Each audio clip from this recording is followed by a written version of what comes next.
ናስትልን ተመልካቾቻችን ከአንከር ሚዲያ ዝግጅት ክፍል ያክብሮት ሰላምታችንን እናቀርባለን። በአማራ ክልል የህልውናው ተጋድሎ ተጠናክሮ እየተካሄደ ነው። አንድ ከፍተኛ የብልጽግና ወታደራዊ መኮንን በርካታ ከባድ መሳሪያዎችንና ወታደሮቹን ይዞ መጥፋቱ እየተነገረ ነው። ፋኖን ሳይቀላቀል አይቀርምም እየተባለ ነው። ይህ ከፍተኛ መኮንን በደብረ ማርቆስ አካባቢ ያለውን የአገዛዙን ክፍለ ጦር የሚመራ እንደሆነም ታውቋል። በዚህና በሌሎች ወቅታዊ የአማራ ፋኖ የተጋድሎ እንቅስቃሴዎች ላይ በማተኮር ከዘውትር ተሳታፊያችን ጋር ቆይታ አድርጋለሁ። በጣም ነው ማመሰግን። እንግዲህ ቀደም ሲል የጠቀስኩትን ጨምሮ ሌሎች በርካታ ጉዳዮች እንቅስቃሴዎች ናቸው በአማራ ክልል ከፋኖ አንጻር እየተጠቀሱ የሚገኙት። ውጊያዎች አሁንም እየተካሄዱ ነው። ከምንም በላይ ወታደሮች እየኮበለሉ በከፍተኛ ቁጥር ፋኖን የሚቀላቀሉ መሳሪያቸውን ይዘው የሚጠፉት ቁጥር እየጨመረ መጥቷል። የአብይ አህመድ ወታደራዊ አዛዦች ጉዳዩ ያስጨነቃቸው ይመስላል። በተለይ ከወታደራዊ መኮንኑ መጥፋት ጋር ተያይዞ እነ ጀነራል ብርሃኑ በቀለ አስቸኳይ ስብሰባ መቀመጣቸውም ነው የሚነገረው። እስቲ በአጠቃላይ በአማራ ክልል ስላለው ወቅታዊ ሁኔታ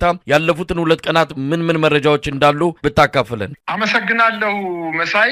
ከሰሞኑ በሰከላ አካባቢ የተፈጸመውን አጠቃላይ የውጊያ ተጋድሎ በተመለከተ ነው መጀመሪያው። እንግዲህ ከሰሞኑ ቢቢሲ ባወጣው የሴቶች ጥቃትን አስመልክቶ አገዛዙ የተወነጀለበት ቢሆንም አሁንም ደግሞ የአገዛዙ ጦር በምዕራብ ጎጃም ዞን በሰከላ ወረዳ አጉት በተባለ ከተማ ላይ በተደረገው ከባድ ውጊያ ከ20 በላይ የመከላከያ ሰራዊት ተመቶበት ከዛች ከተማ ተመልሶ እንዳይሄድ ተደርጎ ተበትኖ ተመልሷል። በርካታ ቁስለኞች ናቸው የፋኖ ኃይሎች በእጃቸው ያስገቡት። በርካታ ምርኮኞችን በቁጥጥር ስር አድርገዋል። ነገር ግን የመከላከያ ሰራዊቱ ከ20 በላይ ጦር በመመታቱ ምክንያት ተበሳጭቶ ከስፍራው በሰላማዊ የሆኑ ነዋሪዎችን በእርሻ ላይ የነበሩ ነዋሪዎችን ከፍተኛ ሽንፈት ስለደረሰበት ብቻ በከተማዋ ንጹሃን ላይ የጅምላ ጭፍጨፋ ማድረጉ ይታወቃል። በአካባቢ ከፍተኛ ቁጣን ቀስቅሷል። እንግዲህ በ7 አርሶ አደሮች ላይ በውጊያው ምንም ተሳትፎ የሌላቸው የገበሬዎች ላይ በፈጸመው ከፍተኛ እና ዘግናኝ ጭፍጨፋ ምላሳቸውን ቆርጦ እጃቸውን ቆርጦ ብልታቸውን ቆርጦ ራቁታቸውን ሜዳ ላይ ትቷቸው በመሄዱ በአካባቢው ከፍተኛ ድንጋጤ ውስጥ የገባው የአገዛዙ ጦር አሁን ደግሞ የተለያዩ መንገዶችን እየተከተለ ሰራዊቱን ወይም የፋኖ ኃይሎችን ከአካባቢው ነዋሪዎች ጋር ለመነጠል የተለያዩ ስልቶችን በመጠቀም ላይ ይገኛል። በእርግጥ ይሄ ነገር የተሳካለት አይመስለኝም። ነገር ግን በሰከላ አካባቢ የነበረውን አጠቃላይ መንግስት የፈጸመውን ከባድ ወንጀል የህብረተሰቡ በከፍተኛ ደረጃ ተቃውሞ በማሰማት ላይ የሚገኝ መሆኑና አሁን ደግሞ በሰራዊቱ ላይ ከፍተኛ የሆነ የመግዳት ባህሪ እየታየ መምጣቱን ነው የተመለከትነው። ይሄን ተከትሎ እንግዲህ የፋኖ ኃይሎች የማረኳቸውን የአገዛዙን ጦር በዓለም አቀፍ የጦር ህግ በሚያዛቸው የአገዛዙ ጦር ደግሞ በሚፈጽማቸው በሚማረካቸውና በዛ አካባቢ ውጊያ ሲደረግ ዘግናኝ ወንጀሎችን በመፈጸሙ ምክንያት ሰራዊቱ በከፍተኛ ደረጃ እየከዳ እንደሚገኝና አሁን በአማራ ክልል ሰራዊቱ ፈርሷል ማለት በሚያስችል ደረጃ የተወሰኑ ጥቂት ታማኞች ከበባ በመፈጸም ሰራዊቱን ወደ ግዳጅ ቀጠና ሲወስዱ ከበባ ፈጽሞ ነው ወደ እሳት ባህር ውስጥ እየከተታቸው የሚገኙት እንጂ የመዋጋት ሞራል የለውም። ባገኘው አጋጣሚ ሁሉ እየወጣ ከፋኖ ኃይሎች ጋር እየተቀላቀለ እንደሚገኝ ነው መረጃዎች የሚያመላክቱት። ወደ ወታደራዊ ዜናዎች ሲሄድ እንግዲህ አፋባሃ ምዕራብ አማራ ቀጠና እንዳስታወቀው ከቡሬና ከሰከላ የፋኖ ኃይሎች ለማፈን በሌሊት ተጉዞ በከፍተኛ ደረጃ ተመቶ እንደተመለሰና በዚህ አካባቢም ተጨማሪ ውጊያዎች እየተደረጉ እንደሆነ ነው መረጃዎች የሚያመላክቱት። ይህ በእንዲህ እንዳለ በደቡብ ጎንደር አለምበር በምትባል ከተማ ላይ ከፍተኛ ውጊያ መቀስቀሱን በትናንትናው ዕለት ለማወቅ ተችሏል። ይሄን በሰሜን ሸዋ እንዲሁ ምንጃር ወረዳ አረርቲ ከተማ ላይ በሚገኘው የአገዛዙ ጦር ካምፕ ላይ የፋኖ ኃይሎች ከበባ በመፈጸም ተኩስ በመክፈት በአገዛዙ የኮማንዶ ጦር አባላት ላይ በከፍተኛ ድምሰሳ መፈጸማቸው ታውቋል። አፋባሃ ደቡብ አማራ ቀጠና አሳምነው እዝ እንዳስታወቀው በከተማዋ ላይ የነበረውን የአገዛዙን ጦር በሌሊት ከበባ በመፈጸም በርካታ የጦሩን አባላት መግደላቸውንና የተተኳሾችን ማርከው መውሰዳቸውን አስታውቀዋል። እንዲሁም በጎንደር ቀጠና መተማ፣ አርማጭሆ፣ ጉና በጌምድር ወረዳዎች እንዲሁም ክምር ድንጋይ በጉና በጌምድር ከተማ ክምር ድንጋይ ከተማ ዘልቀው በመግባት በፈጸሙት ማጥቃት በሰራዊቱ ላይ ከፍተኛ የሆነ ሙትና ቁስለኛ አድርገው መሄዳቸውን አያይዘው ጠቅሰዋል። ይህ በእንዲህ እንዳለ የአማራ ፋኖ ብሔራዊ ኃይል ምስራቅ አማራ ቀጠና ሚኒሊክ ዕዝ በሰሜን ወሎ ድላንታ ወረዳ ፀሐይ መውጫና ከላሊበላ አቅራቢያ ድብኮ ከተማ ላይ በተደረገ ውጊያ ብዛት ያለው የአገዛዙ ጦር መደምሰሱን አስታውቀዋል። በምዕራብ ወሎ ወግዲ በተባለው ወረዳ በ14 ሌሊት ላይ አብዩ ጎርባ በተባለች ታዳጊ ከተማ ላይ በተፈጸመው የድሮን ጥቃትም የግለሰብ መኖሪያ ቤቶችን ቢመታም ነገር ግን በቤቱ ውስጥ የነበሩ ባልና ሚስቶች ወደ ተለያየ አቅጣጫ ጉዳያቸው በመውጣታቸው ምክንያት ቤቱ ብቻ እንደተቃጠለ ነው መረጃዎች የሚያመላክቱት። በሰሜን ጎንደር እንደዚሁ በቆላ ወገራ አሁንም ከፍተኛ ውጊያ በአዲስ መልክ እንደገና መቀስቀሱን ለማወቅ ተችሏል። ለሳምንታት ያለማቋረጥ በአጅሬ ጃኖራ ሲደረግ በነበረው ጦርነት ከፍተኛ ጉዳት የደረሰበት የአገዛዙ ጦር ተጨማሪ ኃይል በማምጣት በትናንትናው ዕለት በአጅሬ በሚገኘው የአገዛዙ ጦር ላይ ተነስቶ ወደ ተነጠቃቸው ወደ ጃኖራ አካባቢ በመንቀሳቀስ ከበባ ለመፈጸም ያደረገው ጥረት ሳይሳካ መቅረቱንና በከፍተኛ ደረጃ ተመቶ መመለሱ ታውቋል። ይህ በእንዲህ እንዳለ በምስራቅ ጎጃም ዞን በዛሬው ዕለት ቸርተከል፣ ሊባኖስና ደንባ በተባሉ አካባቢዎች በሰሜን ጎጃም እንዲሁም አቸፈር ወረዳ ሊበን ከተማ ላይ ከፍተኛ ውጊያ እየተደረገ ሲሆን በአገዛዙ ጦር ላይ የፋኖ ኃይሎች የተጠና ጥቃት በመፈጸም ከፍተኛ ድምሰሳ መፈጸማቸው ታውቋል። በተለይ በሊበን ከተማ በተደረገው ውጊያ የአገዛዙ ጦር ከፍተኛ ጉዳት የደረሰበት መሆኑንና ከዚሁ ውጊያ በሚደረግበት ሰዓትም በርካታ የጦሩ ኃይሎች ጠፍተው የፋኖ ኃይሎችን መቀላቀል መቻላቸውን አስታውቀዋል። እንዲሁም በስሙ ማስከዳት ዛሬ በምስራቅ እዝ በ304ኛና 602ኛ ኮር የሚገኙ ክፍለ ጦሮች ላይ በተደረገው ውጊያ በርካታ የሰራዊቱ አባላት የነፍስ ወከፍና የቡድን መሳሪያዎችን በመያዝ የፋኖ ኃይሎችን መቀላቀል መቻላቸውን ምስራቅ እዝ አስታውቋል። አሁንም አምሻውን የደረሰን ዜና በምስራቅ ጎጃም ዞን ደብረ ማርቆስ አካባቢ አንድ የሰራዊቱ ከፍተኛ መኮንን ዙ 23ና ከ60 በላይ የአድማ ብተናና የመከላከያ ሰራዊት አባላትን ይዞ ከአገዛዙ የጦር ካምፕ ከርቶ የፋኖ ኃይሎችን መቀላቀሉን ለማወቅ ተችሏል። ረሺድ ኢብራሂም የተባለ ከፍተኛ ወታደራዊ አዛዥ ስርዓቱን ከድቶ ፋኖን መቀላቀሉን በዛ አካባቢ የሚንቀሳቀሱ የፋኖ ኃይሎች አስታውቀዋል። የምዕራብ ዕዝ የ401ኛ ክፍለ ጦር አዛዥ የነበረው አንዳንዶቹ ኮሎኔል ነው ይላሉ፣ ሌሎች ደግሞ ብርጋዴር ጀነራል ረሺድ ኢብራሂም የተባለ ሌሊቱን ጠፍቶ ማደሩንና የፋኖ ኃይሎች ጋር በሰላም መቀላቀሉን አስታውቋል። አሁን ደብረ ማርቆስ ዙሪያ የጠፋውን ጄኔራል ለማደን የዛ አካባቢ የመከላከያ ሰራዊትና የአድማ ብተና ኃይሎች ስምሪት ተሰጧቸው ይሄንን የከዳውን በርካታ ጦር ይዞ የከዳውን የወታደራዊ ከፍተኛ መኮንን ለማደን በዛ በማርቆስ ዙሪያ ባሉ በሚገኙ ወረዳዎች ላይ ከፍተኛ መሳሪያ በመያዝና ከፍተኛ ጦሩን በማሰማራት እንቅስቃሴ እያደረገ እንደሆነና በዚህም ያልተሳካለት የአገዛዙ ጦር በደብረ ኤልያስ የነበረውን የአገዛዙን ጦር ካምፕ ሙሉ በሙሉ ሰራዊቱን አውጥቶ ወደ ደብረ ማርቆስ በማምጣት በደብረ ማርቆስ አካባቢ በሚገኙት ወረዳዎች ላይ አሰሳ ውስጥ መግባቱን ለማወቅ ተችሏል። በጣም ነው የማመሰግነው። እንግዲህ ያው የተለመዱ ወታደራዊ ክንውኖችን ነው በስፋት መረጃውን ያካፈልከን። ነገር ግን በተለየ ሁኔታ ሊነሳ የሚችለው የኮሎኔል የሚልም ነገር አለ።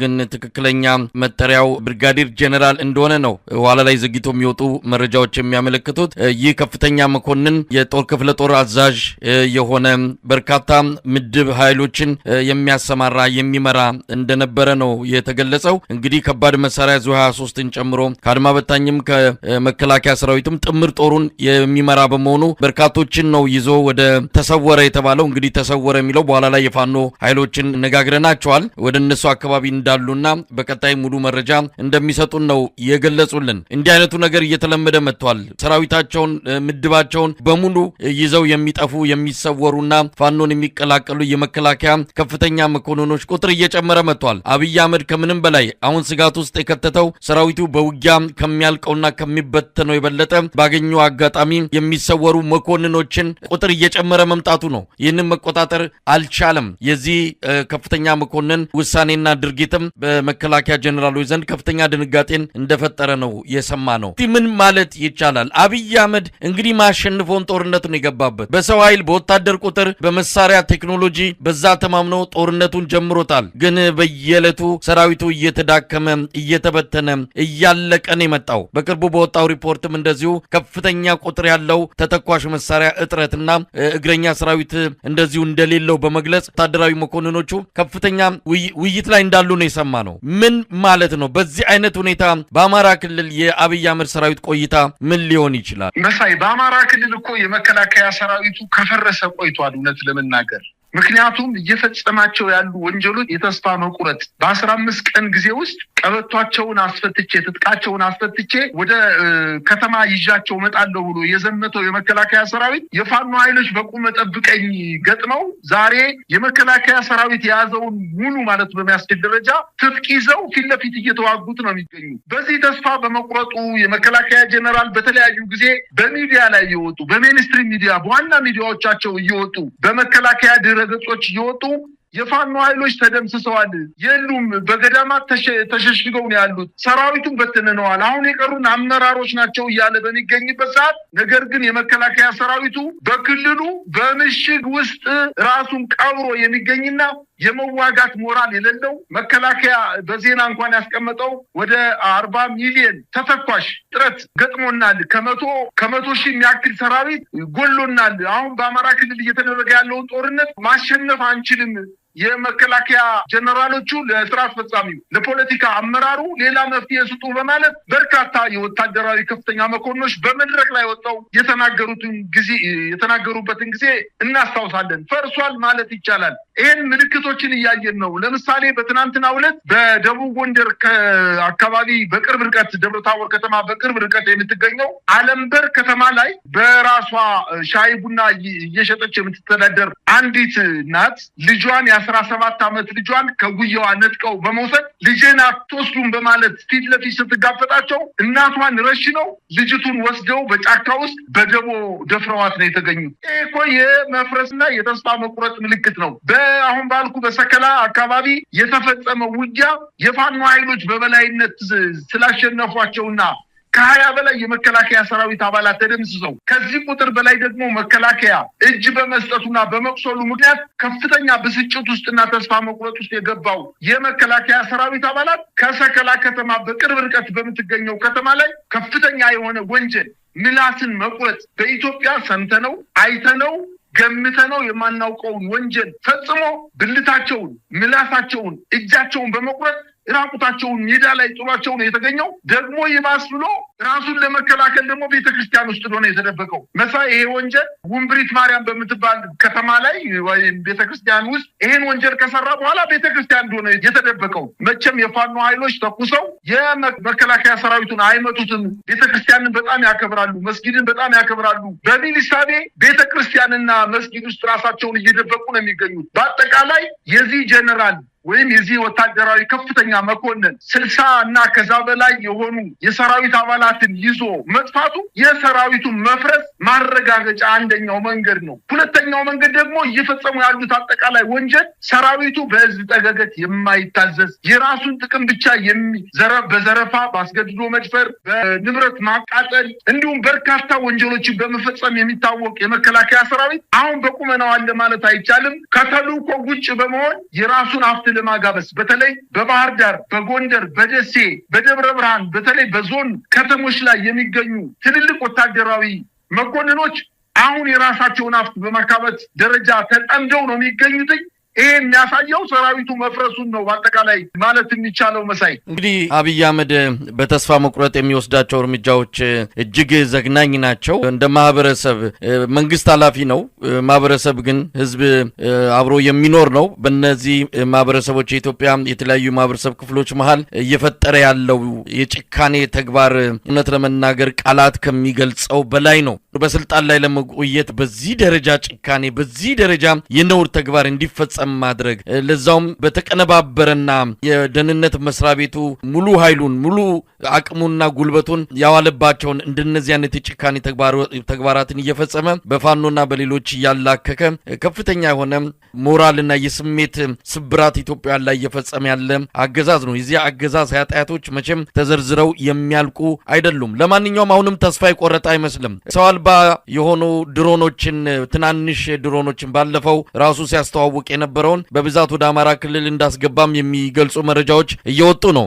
እንግዲህ በእግረኛ ሲያቀተው በእንደነዚህ አይነት ራስን አጥፍቶ ጠፊ በሆኑ አነስተኛ ድሮኖች አማካይነት የፋኖን ግስጋሴ የፋኖን ጥቃት መክታለሁ ብሎ የአይነት እርምጃ ለመውሰድ እየተዘጋጀ እንዳለም ነው የተሰማው። ከዚህ ባሻገርም ወረኢሉ ላይ እንደተደረገው አይነት እጅ እየቆረጡ ፋኖን የፈጸመው ብለው ፋኖን ለማጠልሸትና በዚህም የህብረተሰቡ ልብ ውስጥ ፋኖን አስወጣለሁ በሚል እያደረገ ያለው እርምጃም እንደዚሁ የዚሁ የተስፋ መቁረጥ አካል በዚህም ምክንያት በእጁ ሊገባ ያልቻለውን ድል በአቋራጭ አገኛለሁ ብሎ እየሞከረ ያለው ነገር እጅግ የሚያሳዝን ነው። ለማንኛውም በእንደዚህ አይነት ሁኔታ ማሸነፍ አይቻልም። የተለያዩ ጥፋቶችን ፈጽሟል። በቀደም ሲል የጠቀስከው የቢቢሲው ዘገባ በአይአርሲ የወጣው እንደዚሁ ማስታወሻ በሰከላ የተፈጸመው በየአቅጣጫው የመጣበትን ተቃውሞና የተለያዩ ወንጀሎቹን ለመደበቅ እንዲህ አይነቱን ነገር እየፈጸመ ያለም አገዛዝ ነው። አሽም ድራማን የሰራው በቀላሉ የተጋለጠበት ነው። በእውነቱ ብልጽግናዎች ሊያፍሩ ይገባል። ይሄ አይነት አገዛዝ ኢትዮጵያ ላይ እንዲቆይ ድጋፍ እየሰጡ ያሉ በሙሉ ሊያፍሩና ነገ ከነገ ወዲያ አንድ ላይ በፍርድ ሊጠየቁ እንደሚችሉም ሊነገራቸው ይገባል። ለማንኛውም በዚህ አንጻር ያለው ሁኔታ እንዴት ታየዋል? መሳይ በአማራ ክልል እየተደረገ ያለውን ጦርነት ታስታውስ ከሆነ የዛሬ ዓመት ኢታማጆር ሹሙ ብርሃኑ ጁላ በ10 በመቶ የመከላከያ ኃይላችን ብቻ ነው እየተጠቀም ያለን ብሎ ሲናገር ታስታውሳለህ። ይሄን ባለበት አንደበቱ ሌላው ምክትል ኢታማጆር ሹሙ ደግሞ ሁሉንም ኃይሎች አማራ ክልል አሰልፈን ማሸነፍ አልቻልንም፣ ይሄንን ነገር የፖለቲካ ኃይሎች መፍትሄ ሊሰጡት ይገባል በማለት እርስ በርሳቸው የሚጣረስና የሚታታ መረጃ እየሰጡን ነው የሚገኙ። እነሱ የመሰላቸው አጠቃላይ የሀገሪቱን 11 እዞችን በአማራ ክልል አሰልፎ ምናልባትም በሁለት ወር ባልሞላ ጊዜ ውስጥ አሸንፈን እንወጣለን የሚል ግምት ነበራቸው። ነገር ግን የአማራን ህዝብ አላወቁትም ማለት ነው። የአማራ ህዝብ ለመብቱ፣ ለነጻነቱ፣ ለክብሩ ሟች ህዝብ እንደሆነ አልተረዱትም ማለት ነው። ዛሬ እናት ስትደፈር፣ ሴት እህቶቻችን ሲደፈሩ የነዛ ሴት እህቶቻቸውና እናቶቻቸው ወንድ ልጆችን ወልደዋል። ወንድ ልጆች እንኳን ባይኖራቸው ወንድ ልጆች ጎረቤቶች አሏቸው። እነዛ ልጆች የት ነው ያሉት? ዛሬ ከፋኖ ኃይሎች ጋር ተቀላቅለው እኮ ከፍተኛ ፍልሚያ ውስጥ ነው ያሉት። በአጠቃላይ በሰራዊት ብዛትም ይሁን በተተኳሽ መሳሪያ ዘመናዊነት ያሸነፈ ሀገር ነው አይቻላቅም። እንግዲህ በአብይ ካሸነፈ የምናየው ነገር ነው። አሁንም እንግዲህ በአማራ ክልል እየተደረገ ባለው ጦርነት ሁሉንም የሀገሪቱን ጦር አሰልፎ ማሸነፍ ባለመቻሉ አጥፍቶ ጠፊ ድሮኖችን በክፍለ ጦር ደረጃ አሰልፎ ወደ ውጊያ ሊገባ መዘጋጀቱን የሰሜን ምዕራብ ዕዝ አዛዥ ብርሃኑ በቀለ በዝግ በተደረገ ስብሰባ የተቀረጸ ቪዲዮ ወጥቷል። ይህን በተመለከተ እንግዲህ በክፍለ ጦር ደረጃ ከ15 እስከ 20 ኪሎ ሜትር ባለ ስፋት ላይ ወይም ርቀት ላይ እያንዳንዱ ክፍለ ጦር የአጥፍቶ ጠፊ ድሮኖችን በመጠቀም የመከላከያ የሚገጥሟቸውን የፋኖ ኃይሎችን ሳይሆን በአማራ ህዝብ ላይ ከዚህ በፊትም ያየነው እሱን ነው። የፋኖ ኃይሎች በተሰባሰቡበት ቦታ እያደረጉ ባለው ውጊያ በድሮን ሲመቱ አይተናናቅም፣ ሰምተንም አናቅም። መከላከያም ይህን መረጃ ማቅረብ አልቻለም። በሺዎች የሚቆጠሩ የወደቁ ድሮኖች ግን በአማራ ክልል ቤተክርስቲያንን ሲመቱ፣ የጤና ተቋማትን ሲመቱ፣ ትምህርት ቤትን ሲመቱ፣ የግለሰብ ቤቶችና ከተሞችን ሲደበድቡና በርካታ ንብረቶች ሲወድሙ፣ በርካታ ንጹሐን ዜጎች ሲገደሉ ነው የምናውቀው። ይህን በሰፊው አጠናክሮ ለመቀጠል ነው ከፍተኛ እንቅስቃሴ እያደረገ የሚገኘው። ነገር ግን እያንዳንዷ የምትወረወረው የድሮን ተተኳሽ ወይም እያንዳንዷ የምትወረወር በአማራ ህዝብ ላይ የምትወረወር የቁምቡላ የከባድና የቡድን መሳሪያ እንዲሁም የክላሽ የነፍስ ወከፍ መሳሪያ እያንዳንዷ መልስ አላት። ዛሬ አንድ ሰው ቢሞት 10 ሰው ወጥቶ ያድራል። የአማራ ወጣት 10 ሰው ወደ ጫካ ወጥቶ ዛሬ የፋኖ ኃይሎች ከቁጥር በላይ ሊገምቱት ከሚችሉት በላይ ማሰልጠኛዎችን አቋቁመው ኮማንዶ ኃይሎችን ለ6 ተከታታይ ወራት እያስመረቁ የፋኖ ኃይሎች ከመከላከያ በላይ ወታደራዊ ክፍለ ጦሮችን አቋቁመው ከመከላከያ ኃይሎች ጋር ከፍተኛ ፍልሚያ ላይ የሚገኙ መሆኑን እንኳን አይቶ ሊመለስ ፈቃደኛ አይደለም። አሁን ያገዛዙ ጦር የስልጣን ጥማት አይደለም ያለበት። እኔም ይመስለኝ ከስልጣን ብለቅ በአጠቃላይ በአማራ ክልልና በትግራይ ክልል እንዲሁም በኦሮሚያ በተወሰኑ አካባቢዎች ላይ የፈጸመውን ወንጀል በዓለም አቀፍ ደረጃ ያስጠይቀኛል ብሎ ስለሚፈራ የትም ሄዶ መደበቂያ ሊኖረው ስለማይችል ዓለም አቀፍ ወንጀሎችን ስለፈጸመ በየትኛውም ዘመን የማይሻር በይቅርታ ሊታለፍ የማይችል ወንጀል በመፈጸሙ ምክንያት ሁልጊዜ እየበረገገ እስከ ምያት ድረስ ተናንቄ ሙቼ ቀራታለሁ እንጂ ስልጣን ለቅቄ በዓለም አቀፍ ወንጀል ፍርድ ቤት ላይ ቀርቤ የፈጸምኩት ወንጀል ጥፋተኛ ተብዬ የእድሜ ልክ ወይም የሞት ስርዓት አይፈረድብኝም በማለት በልህ ከአማራ ህዝብ ጋር የገባው ጦርነት ነው። ይሄ ኃይል ካልተሸነፈ በስተቀር ስልጣን ይለቃል ለማለት በጣም የሚያስቸግር ሁኔታ ነው ያለው። የስልጣን ጥማት ሳይሆን ፍርሃት ስላለበት ብቻ ነው አሁን ወደ ጦርነት ገብቶ እውር ድንብሱን እየተዋጋ የሚገኘው ነው ማለት የሚቻለው። አሁን በአማራ ክልል ብቻ ሳይሆን በትግራይና በአማራ አካባቢ በሚገኙ በቆቦ፣ በራስታ፣ በራያ እና በግራ ካሱ አካባቢዎች ላይ ከአፋር ክልል የተለያዩ የውጊያ አውሮፕላኖችን በማንሳት በዛሬው ዕለት አሰሳ እያደረገ እንደሆነና የዛን አካባቢ በከፍተኛ ፍርሃት እየተመለከተው እንደሆነና ምናልባትም የውር ድንብስ በሲቪሊያን ላይ ከፍተኛ የሆነ ጭፍጨፋ ሊያደርስ እንደሚችል አውቆ የአማራ ሕዝብ ከፋኖ ኃይሎች ጋር አብሮ መታገል እንዳለበትና ይሄንን ስርዓት ማስወገድ እንዳለበት ነው እንደው እግረ መንገድ የማሳሰብ የምፈልገው። መሳይ እንግዲህ ያለውን ሁኔታ እንከታተላለን። በተለይ ይሄ ወረኢሉ ላይ ተፈጸመ የተባለውን በተመለከተ አሁንም አዳዲስ መረጃዎች እየወጡ ነው። ስርዓቱ የዲጂታል ሚሊሻዎቹን ተሰማርቶ ጉዳዩን ሌላ መልክ ለመስጠት የሄዱበት ርቀት መልሶ እነሱ ላይ ነው ባረቀው። እንዳየነው ከሆነ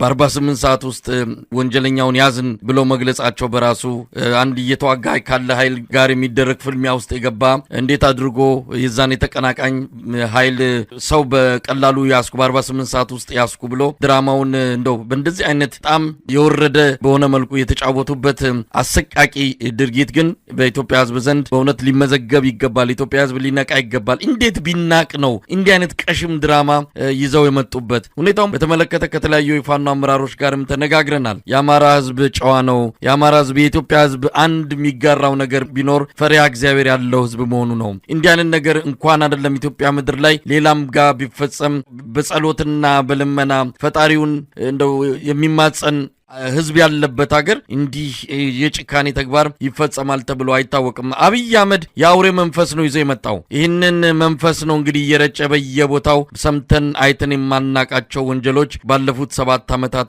የተፈጸሙት። የኢትዮጵያ ህዝብ በደንብ አይኑን ከፍቶ ጆሮን ከፍቶ ነገሮችን ማየት አለበት። በዚህ ፕሮፓጋንዳ ታጥበው ለጊዜውም ቢሆን ፋኖ ላይ እርግማን ያዘነቡ ካሉም ነገ ከነገ ወዲያ ከዚህም የከፋ ነገር መምጣቱ አይቀርምና ከወዲሁ ተዘጋጅተው ምናልባት ሊጠቅም የሚችለው ሀገርንም ሊያድን የሚችለው ይህን ስርዓት ለአንድና ለመጨረሻ ጊዜ ማስወገድ ብቻ መሆኑን አውቀው በዚህ ላይ ወገባቸውን ጠበቅ ማድረግ ነው የሚገባቸው ኢትዮጵያውያን። ከዛ ውጭ ምርጫ የለም። በየጊዜው በሚመጡ አጀንዳዎች አገዛዙ እድሜውን ለማራዘም በሚያደርጋቸው እንደዚህ አይነት የጭካኔ ድራማዎች የስልጣን እድሜው እንዲረዝም መፍቀድ የለብንምና በዚህ ላይ ኢትዮጵያ ህዝብ ቁርጠኛ ውሳኔ መወሰን ያለበት። ጨርሰናል። ማጠቃለያ የምትለው ካለ? መልካም መሳይ። እነዚህ ኃይሎች እኮ አሁን በአጋጣሚ ስልጣን ላይ የወጡ ኃይሎች በኢህአዴግ ጊዜ ተላላኪ የነበሩ የኢህአዴግ ቅሬታ አካል የሆኑ ሰዎች ናቸው። ምናልባትም በኢህአዴግ በነበረው የአገዛዝ ዘመን ውስጥ ምንም ቦታ ያልነበራቸው አንጋጠው የኢህአዴግን ባለስልጣናት መመኘት አይደለም ማየት እንኳን የማይችሉ የነሱን ወንበር መመኘት አይደለም ማየት የማይችሉ ድኩማን የነበሩ ሰዎች ናቸው አሁን ስልጣን ላይ የተቀመጡት። እነዚህ ግለሰቦች ስልጣን ሲይዙ ምን ያርጉ?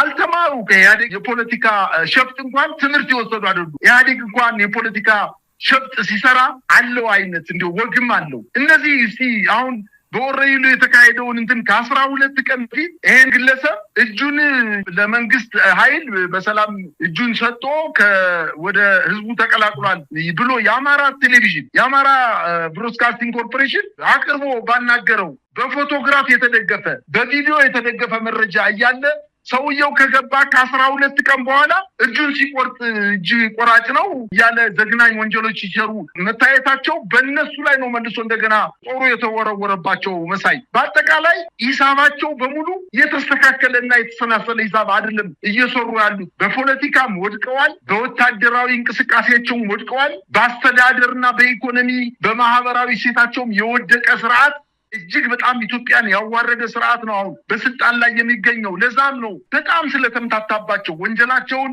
የዓለም አቀፍ መንግስታት ተቋማት ስላወቀባቸው የፈለጉትና የተመኙት ነገር ስላልደረሰላቸው አጠቃላይ የአማራን ህዝብ ለመፍጀት ነበር እንቅስቃሴያቸው። ጀግኖቹ የፋኖ ኃይሎች ጫካ ወጣው አሁን የአማራን ህዝብ ብለህ እንደ ድሮ ምትመታው፣ ምትደበድበው፣ ምትገለው፣ ምትደፍረው አይደለም በማለት ከነሱ ፊት ለፊት እየተፋለሙ እየወደቁ እየተነሱ የመከላከያ ኃይሉን አሁን በተወሰነ ቦታ ላይ ታጥሮ እንዲቀመጥ በማድረግ የአማራን ህዝብ እየጠበቁት ነው የሚገኙ። ነገ ምናልባት ተመቶ የመከላከያ ሰራዊት ከአማራ ክልል ሲወጣ የአማራ ህዝብ እፎይ ብሎ እረፍት የሚያገኝበት ጊዜ ይመጣል። ያ በጣም ስለሚያበሳጫቸውና የፈለጉትና የተመኙት የዘር ጭፍጨፋ ስላልተሳካላቸው ብቻ እየበረነኑ የሚሰጡት በሚዲያ ላይ እየወጡ የሚሰጡት መግለጫ ማታለያ፣ ማጭበርበሪያ ሂሳቡ ትክክል ያልሆነ መሆኑን ነው እየተመለከትን ያለነው። ነገም እንቀጥላለን። ታስታውሱ ከሆነ በደራ በተደረገው አካባቢ መንግስት በጣም በከፍተኛ ደረጃ